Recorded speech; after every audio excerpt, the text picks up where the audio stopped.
अगर किसी के दिमाग को जानना चाहते हो तो उसके लफ्ज़ों को सुनो।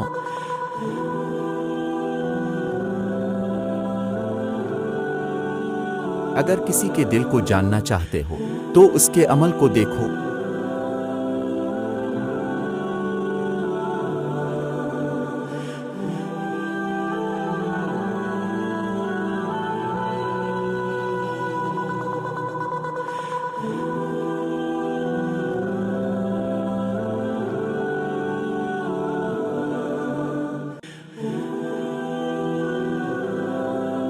जिंदगी को एक अमानत की तरह गुजारो।